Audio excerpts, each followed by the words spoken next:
자, 안녕하십니까. 이번 시간은 73페이지죠. 수요와 공급이 동시에 변하는 경우. 우리가 이제, 지난 시간에 이 균형의 이동에 대해서 배우신 거죠. 그래서 이제 그 전에는 한쪽만 이동하는 경우를 이제 여러분들이 배우신 거예요. 그래서 공급이 불변일 때, 그죠? 수요가 증가하거나 또는 공급이 불변일 때 수요가 감소하거나 이 경우 하고요.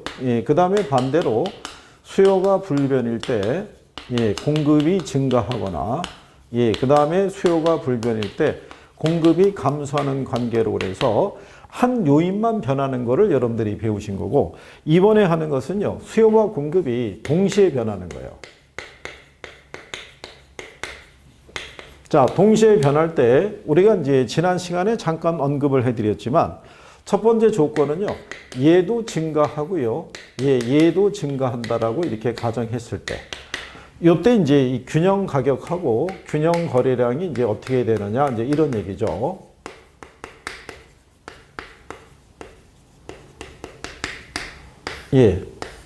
자, 그랬을 때, 자, 여기 보시면은 얘도 증가하고 얘도 증가하는 관계로 표시가 되어 있을 때 가격의 변화는 상승하거나 하락하거나 불변의 세 가지가 있다라고 말씀을 드렸어요. 그런데 지금 이 조건에서 우리가 알 수 있는 거는 둘 다 증가했다는 거는 알 수가 있어요. 그죠? 그러면 둘 다 증가를 했으니까 거래량은 당연히 증가했을 거라고요. 근데 가격이 상승하느냐 하락이냐 불변이냐 여부는 여기서 알 수가 없죠. 그렇죠? 증가는 했는데 어느 게 더 많이 증가했는지가 표시가 안 돼 있는 경우죠. 대신에 수요의 증가하고요, 공급의 증가가 동일하다는 거죠. 그러니까 예를 들어서 얘도 100에서 110으로 늘었고요, 얘도 100에서 110으로 늘었다는 얘기죠. 그러면 변화 후에 양에 대한 것이 똑같잖아요. 그런데 궁극적으로 증가했으니까 얘는 증가했는데 둘의 움직임이 같으니까 가격은 불변이라고 이렇게 얘기할 수 있는 경우죠. 그렇죠? 그러니까 이거를 우리가 그림상에서 확인해 보게 되면 이제 이 상태의 균형 상태에서요, 수요가 이렇게 증가했다는 거죠. 이렇게 자, 증가했는데 공급도 역시 마찬가지로 증가했다는 거죠. 이렇게. 그래서 두 곡선의 이동폭의 크기가 같으면 동일한 가격대에서 이렇게 거래량만 늘어날 수 있다, 이런 얘기예요. 그렇죠? 자, 그래서 이제 그 과정을 얘기해 드린 거고요. 자, 그 다음에 수요의 증가가요, 공급의 증가보다 크대요. 그 얘기는 둘 다 100인데 얘는 100에서 120으로 이렇게 늘어났다 그러면 얘는 100에서 110으로 늘어난 거예요. 그러면 변화를 보게 되면 수요가 공급보다 더 많아진 상태죠. 그러면 그거를 우리가 초과 수요라고 그랬어요. 그죠? 그러면 둘 다 양은 우리가 증가하는 과정인데 수요가 공급에 의해서 많아진 초과 수요니까 가격이 상승할 것이란 얘기죠. 이렇게. 그죠? 그 다음에 둘이 같이 증가했는데 이번엔 공급이 더 많이 증가했다는 거죠. 그러면 얘는 100에서 110으로 이렇게 늘어났는데 얘는 100에서 120으로 늘어난 경우죠. 그러면 변화 후를 보게 되면 공급이 더 많이 늘어났죠. 그러면 초과 공급이 되니까 가격은 하락하겠죠. 양은 물론 둘 다 증가니까 증가. 그러면 이 가격만 하락하는 걸로. 그러면 둘의 움직임이 같은 방향으로 갔을 때는요, 양의 변화는 우리가 확인이 가능하죠. 가격만 우리가 그 부분을 알려주면, 초과 수요냐 초과 공급이냐 알려주면 그 변화까지도 표시할 수 있다, 이런 얘기죠. 그렇죠? 그러면 여러분들이 이거를 이해하셨다 그러면 반대 경우도 바로 이해할 수 있죠. 수요도 감소하고 공급도 뭐 했다는 거예요? 감소했다는 거죠. 이 상태에서 균형 가격과 균형 거래량을 그냥 균형량이라고 이렇게 쓸 수도 있어요. 그러면 여기도 우리가 알 수 있는 건 뭐예요? 줄었다는 거죠. 그러면 거래량은 줄어드는데 가격은 알 수가 없죠. 왜 알 수가 없느냐? 어느 게 더 많이 줄었는지를 우리가 확인할 수 없잖아요. 그죠? 대신에 수요의 감소하고요, 공급의 감소가 이렇게 같다면, 그죠? 그러면 얘도 100에서 90으로 줄었고요, 얘도 100에서 90으로 줄었다는 얘기죠. 그러면 둘 다 줄어들었으니까 얘는 감소인데 둘의 움직임이 똑같으니까 가격은 불변이라고 할 수 있죠. 그러니까 예를 들어서 그림으로 확인해 보게 되면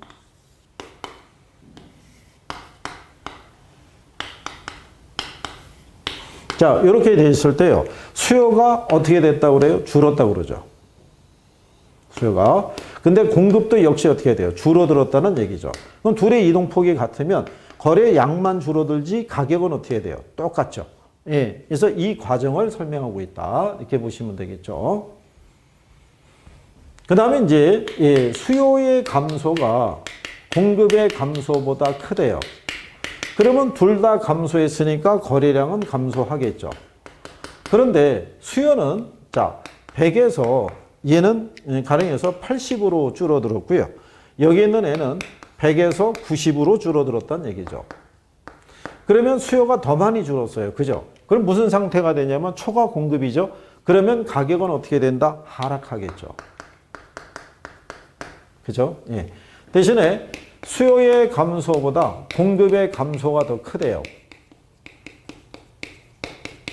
그러면 얘는 100에서 90으로 줄어들었는데 얘는 100에서 80으로 줄어든 거예요. 그러면 얘가 줄어든 양이 더 크잖아요. 그러면 수요에 비해서 공급이 부족한 상태, 초과 수요가 되겠죠. 둘 다 줄었으니까 이거는 감소하겠으나 초과 수요가 되니까 얘는 상승하겠죠. 그러니까 여기도 둘이 같이 줄었으니까 양의 움직임은 우리가 확인할 수 있고 가격은 우리에게 데이터를 주면은 우리가 구별할 수 있겠죠. 그러니까 이거를 우리가 문장상에서 나왔을 때 내가 딱 읽고 판단할 수 있으면 되겠죠. 근데 요즘은 이제 이쪽 편에서 오지선다를 한 번으로 다 묶어서 나오는 경우는 극히 드물어요. 예, 그러니까 지문 한 줄 정도 들어오는 거니까 예, 그런 정도 확인할 수 있으시면 될 거예요.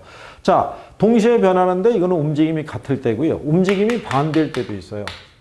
수요는 증가하고요. 공급은 감소하는 그런 상태예요.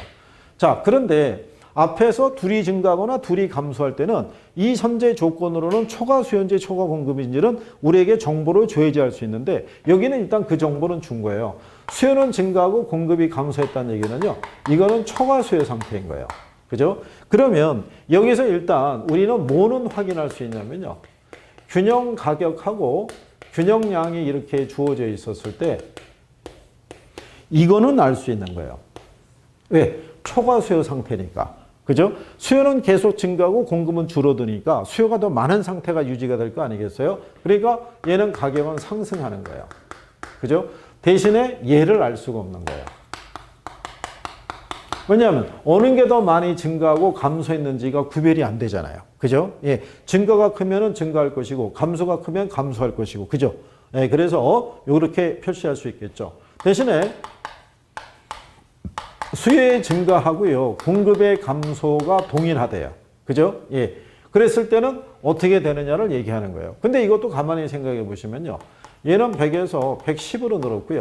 얘는 100에서 90으로 줄었대요. 그러면 여러분들이 보시면 그죠? 수요가 더 많아진 상태가 그대로 유지가 되니까 가격은 그냥 상승해요. 그죠? 근데 얘는 불변이라는 얘기죠. 그러면 이걸 우리가 그림으로 확인하게 되면 이런 얘기죠. 이 상태의 균형인 상태에서요. 수요는 증가했다고 얘기하는 경우죠. 이렇게. 그죠? 예. 근데 공급은 줄어들었다. 이게 같으면요.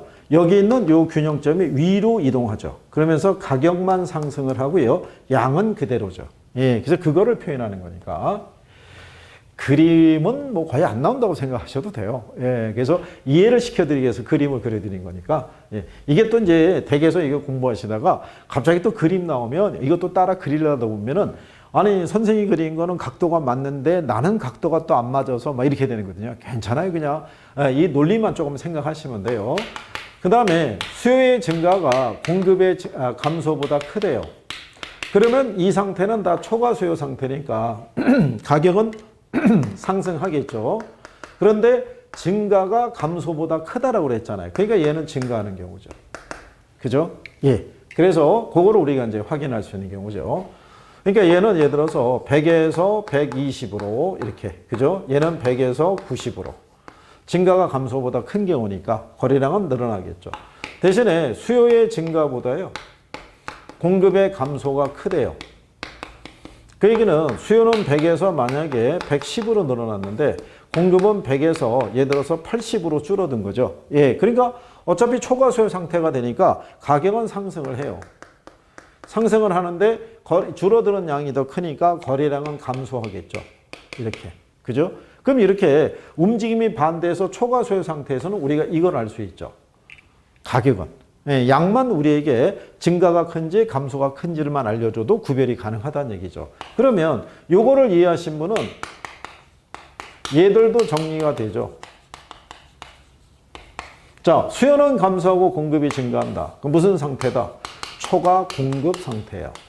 그죠? 예. 수요는 계속 줄어들고 공급은 늘어나니까. 그러면 이때 균형 가격과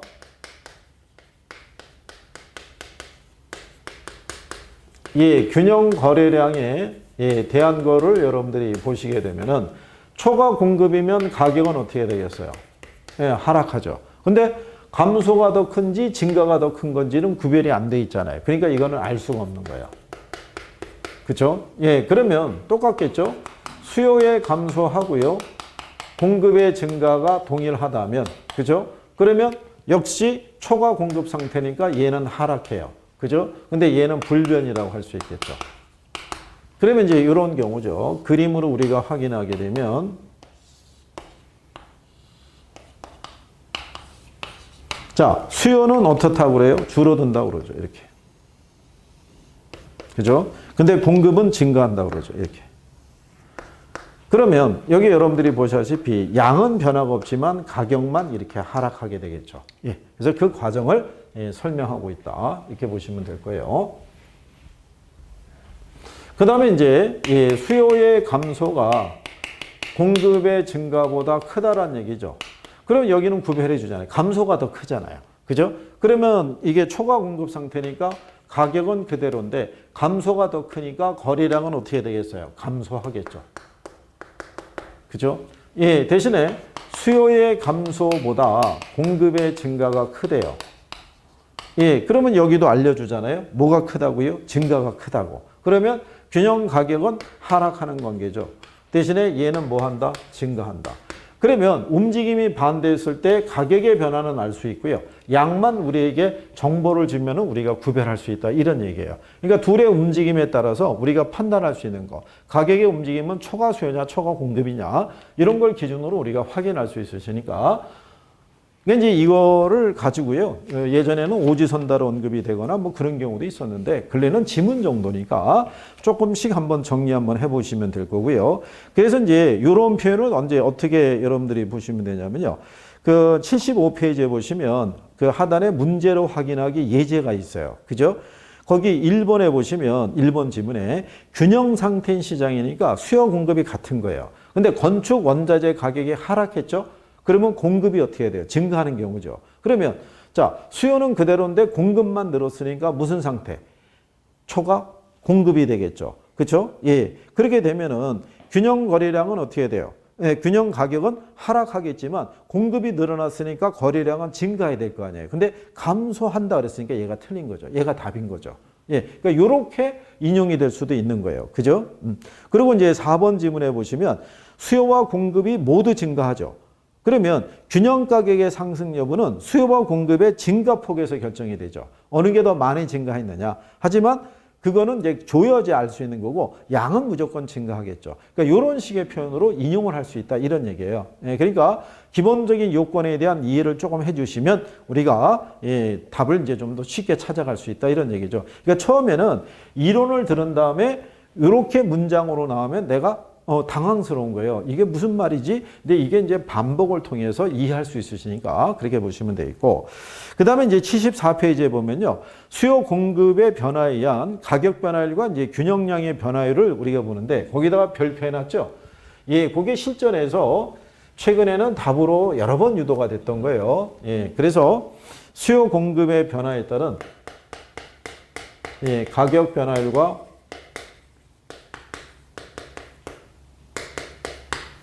그 다음에 이제 거기 나온 균형량의 변화율을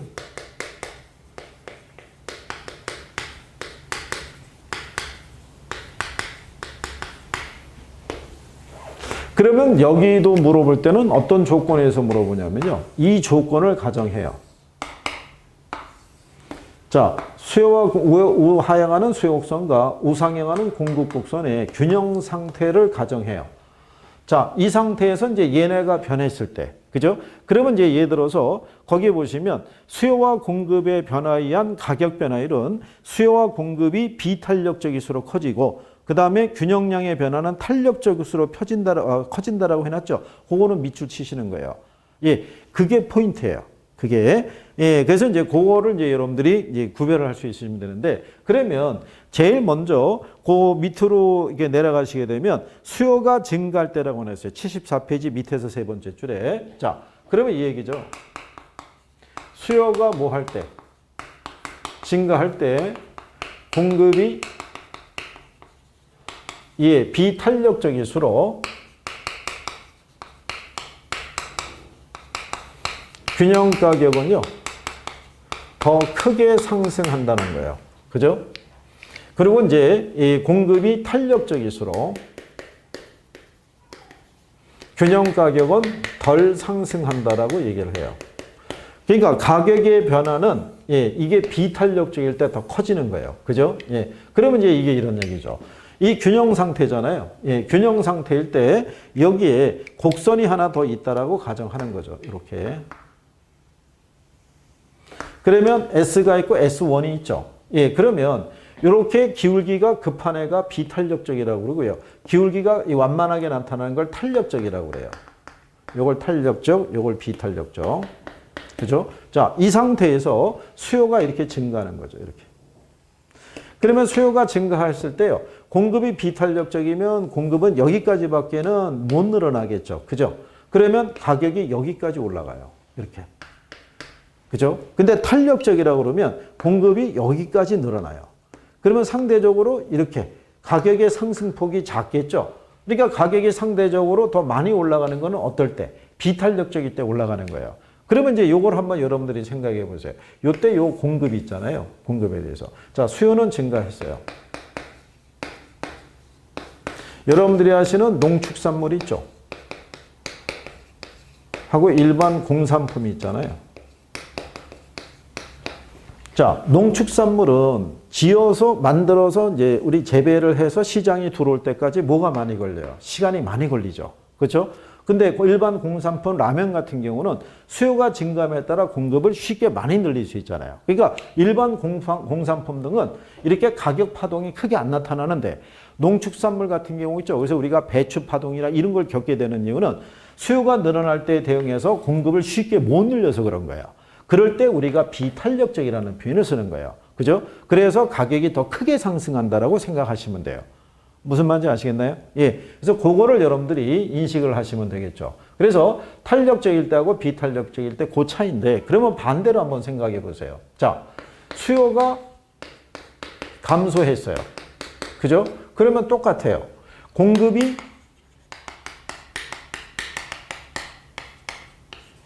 비탄력적이죠. 그러면 균형 가격은 더 크게 하락해요. 그럼 왜 비탄력적일 때 더 크게 하락하냐면, 자, 농축산물하고 라면이 있잖아요. 그죠? 예. 그럼 일반 이게 공산품이란 말이에요. 여러분들이 보시게 되면 수요가 줄었다고 그래서 농축산물 있죠? 얘들의 시장이 공급된 거를 우리가 한 번에 갑자기 걷어들일 수는 없어요. 그렇잖아요. 네, 그렇기 때문에 그렇다고 해서 얘네를 장기간 보관하기도 힘들어요. 그러니까는 마트 같은 데 가더라도 신선도를 유지해야 되는 상품들은 이 영업 마감 시간이 오면은 세일을 계속 들어가죠. 예, 그때 막 소진을 해야 되니까. 그죠? 예, 근데 이런 공산품 같은 경우는, 그죠? 재고에 쌓아둬도 되고, 예, 그렇기 때문에 조정하는 게 상대적으로 용이한 경우예요. 공산품은. 그래서 비탄력적일 때 가격은 더 크게 하락해요. 근데 여기서 이제 힌트가 하나 있죠. 뭐가 있냐? 얘가 왜 상승하느냐 여부는요, 얘가 알려주는 거예요. 수요가 증가하면 가격은 상승해요. 그죠? 가격은 상승할 때 공급이 비탄력이면 더 크게 상승한다는 거예요. 그죠? 수요가 증가할 때 공급이 비탄력적일 수도 더 크게 상승하는 거예요. 그죠? 그러니까 수요가 증가하니까 가격은 상승하는 거죠. 그럼 여기는 수요가 감소하면 가격은 하락하죠. 근데 얘가 비탄력이면 더 크게 하락한다는 거예요. 그죠? 예, 그러니까 상승하느냐 하락하느냐 여부는 여기서 알려주는 거예요. 그렇죠? 그러면 여러분들이 자 하나의 요령으로 이렇게 바꿔서 생각해 보세요. 자, 공급이 뭐 한다는 거예요? 감소해요. 근데 수요가 비탄력적이면 그죠? 가격은 어떻게 되겠냐 이런 얘기예요. 그러면 여기서 힌트가 있죠. 뭐 공급이 뭐 한대요? 감소한대요. 공급이 감소하면 가격은 상승하죠. 근데 얘가 비탄력이면 더 크게 상승하죠. 그죠? 그럼 왜 이런 반응이 나타나냐면 이때 이 상품이 필수제인 거예요. 우리가 왜 계란이라든가 뭐 또 이렇게 생각하시면 안 돼요. 예, 계란 가격이 오르면 안 사면 그만이지 이렇게 반응하지 마시고 우리가 이제 밥상을 구성을 할 때 계란은 꼭 들어가야 된다 이렇게 생각을 하셔야 되는데 계란 값이 올라가더라도 계란 소비해야 될 거 아니에요. 그죠? 바구니에 담아야 되니까. 그러니까 가격이 올라가더라도 소비하는 양이 크게 안 줄어든다고요. 그러니까 가격이 더 크게 상승한다는 거예요. 그죠? 그러면 이 경우를 우리가 그림으로 이렇게 확인해 보시면은 자, 요렇게 균형 상태라는 거죠. 이렇게. 그죠? 이렇게. 근데 아까하고 다르게 이번에는 수요 곡선이 이렇게 하나 더 있는 거예요. 이렇게. 그죠? 그럼 이렇게 하나 더 있어가지고요. 얘가 이제 DA가 된다라고 보세요. 그러면 얘가 기울기가 완만하니까 탄력적이고요. 얘가 비탄력적이 되겠죠. 이렇게. 그죠? 자, 그랬을 때 여기서 공급이 감소한다고 이렇게 생각해 보세요. 공급이 감소하게 됐을 때 비탄력적인 애는 여기까지 공급량이 줄어들잖아요. 그죠? 소비량이, 공급량이 이렇게 줄어들었을 때. 그런데 탄력적일 때는 줄어드는 양의 크기가 여기까지. 그렇죠? 예, 그러니까 가격 변화의 폭이 틀리죠. 얘는 여기까지만 올라가지만 비탄력적일 때는 여기까지 올라가잖아요. 그죠? 그 얘기는 이 상품이 필수제일 때는 공급이 줄어서 가격이 상승하더라도 소비자들이 소비하는 양을 크게 줄일 수는 없다고요. 근데 우리가 사치제라든가 이런 애들은 지금 안 사도 그만이거든요. 예. 명품백이 한 500에서 700이 됐다? 어휴, 그러면 그냥 확 줄어들죠? 지금 안 사도 되고, 없어도 되고. 예. 근데 라면 가격이나 쌀 가격이나 뭐 된장, 고추장, 간장 이런 것들의 가격 변화에 우리가 아주, 그쵸. 예. 오른다고 그래가지고 소비를 포기할 수는 없잖아요. 그죠? 그러니까 항상 여기서 보시면은 가격 변화는 어떨 때 크다? 비탄력적일 때 큰 거예요. 어떨 때 크다? 비탄력적일 때. 그죠? 예. 그래서 그거를 여러분들이 구별할 수 있으시면 되는 거예요. 예. 그래서 수요가 증가할 때 공급이, 그 다음에 공급이 증가할 때, 예. 그 경우에서 지금 두 가지씩 우리가 해본 거예요. 그러면 탄력적일 때는 덜 상승하겠죠. 예. 그런 내용이고요. 그 다음에 이제 또 하나는 뭐가 있냐면 완전 비탄력적일 때가 있고요. 완전 탄력적일 때가 있어요. 그게 이제 74페이지에 밑에서 두 번째 줄에 공급이 가격에 대해서 완전 탄력적일 때. 그죠? 그 다음에 옆에 75페이지 맨 상단에 가면 공급이 가격에 대해서 완전 비탄력적일 때. 그러니까 1, 2번 지문이 이제 완전 탄력적과 완전 비탄력적일 때예요. 그러면 여기도 요령껏 알려드리면 자, 완전 비탄력적일 때는 이렇게 수직선이에요. 이렇게 수직선일 때가 완전 비탄력적이라고 그래요. 그러면 완전 비탄력적일 때는요. 여기 있는 요 양이 있죠. 양이 변하지 않아요. 여기 있는 이 가격이 변할 때 양이 전혀 변하지 않기 때문에 이렇게 용어상에서 완전 비탄력적이면 양이 불변이라는 얘기예요. 예를 들어서 얘가 공급이잖아요. 그러면 여기 이렇게 수요 곡선이 있었을 때 자, 여기서 수요가 뭐 할 때 증가하더라도 양은 불변이죠. 그러니까 수요가 증가하니까 가격만 상승하는 거예요. 그러니까 완전 비탄력적일 때는 뭐가 불변이다? 양이 불변이다라는 거를 인지하시면 돼요. 그죠? 그리고 이런 식으로 수요가 이렇게 감소하죠. 그러면 가격만 이렇게 하락하지 양은 변화가 없는 거예요. 그죠? 예. 그거는 수요나 공급이나 똑같아요. 이해하시겠나요? 예. 그 다음에 완전 탄력적일 때는요. 기울기가 이렇게 수평선으로 나가요. 이걸 우리가 완전 탄력적이라고 그래요. 그러면 완전 탄력적일 때는요. 얘가 요 기울기가 여기 있는 가격축에서 뻗어 나왔죠. 얘는 양에서 뻗어 올라갔고. 그러니까 가격축에서 뻗어 올라갔으니까 완전 탄력적일 때는 가격이 불변이에요. 뭐가 불변이다? 가격이. 그러니까 나중에 혹시 지문에 나왔을 때 이런 얘기죠. 자, 공급이 완전 비탄력적이잖아요. 그 완전 비탄력적이라는 얘기는 뭐가 불변이다? 양이 불변이니까 그때는 양부터 보는 거예요. 양이 불변이 되는데 양이 증가했다 감소했다면 얘는 틀리는 거라고요. 무슨 말인지 아시겠습니까? 푸는 요령이에요. 그런데 여러 번 시험에서는 최근에 5년 사이에 출제가 됐을 때 가장 많이 냈던 게 뭐냐면 이거예요. 수요가 증가할 때 공급이 비탄력적일 때 가격은 더 크게 상승하죠. 예, 근데 이거를 뒤집어서 주는 과정에서, 그러니까 요게 어떻게 나오냐면, 여러분들이 75페이지에 보시면, 거기 하단에 문제로 확인하기 있죠. 거기 2번 지문을 가보시면, 부동산 수요가 증가하면 공급이 비탄력적일수록 시장 균형 가격이 더 크게 상승한다 그랬으니까 맞는 표현이죠. 근데 이 공급이 탄력적일수록 더 크게 상승한다면 틀리겠죠. 그거 두 개를 바꿔서 한 3-4번 인용을 해준 거예요. 예, 그러니까 그 요령만 알아두시고요. 그림은 예전에 딱 한 번 나온 적이 있어요. 근데 그거는 신경 안 써도 되고요. 이론에 대한 거 항상 뭐 기억하시면 돼요? 가격 변화는 비탄력적일 때 커지는 거예요. 오르면 더 오를 때 오르느냐 내리냐 여부는 수요가 증가한다 감소한다 이런 식으로 알려주는 거예요. 그죠? 그리고 완전 비탄력적일 때는 양이 불변이고요. 완전 탄력적일 때는 가격이 불변이다 라는 것을 잊지 마셔야 돼요. 중요한 거니까. 그리고 틀림없이 모의고사나 여러분들이 어디선가 이게 시험을 한번 풀어보실 때도 경제편에서 이 내용에 대한 거는 지문 활용성이 되게 높아요. 그러니까 여러분들이 그런 점을 잊지 마시고 잘 정리를 해 두셔야겠고. 그러면 오늘로 끝나냐? 그건 아니죠. 나중에 우리가 문제집 할 때 또 다시 해요. 문제 지문을 놓고 또 정리해 드리니까. 예, 그거는 너무 크게 걱정하지 마시고요. 그리고 이제 뒤에 70페이지 단기하고 장기에 대해서는 앞에서 한번 언급을 해 드렸으니까 예, 그걸로 예, 여러분들이 대체하시면 되겠고. 다음 시간에는 이제 경제에서 여러분들이 가장 조금 힘들다고 할 수도 있는 탄력성에 대한 것을 우리가 알아볼 거예요. 그러니까 그것도 이제 용어 하나씩 알아두시면 괜찮으니까요. 부담 갖지 마시고. 그죠? 예. 자, 그래서 이번 시간은 요 이제 가격 변화과 양의 변화에 대한 예, 그거까지 정리를 해드렸습니다.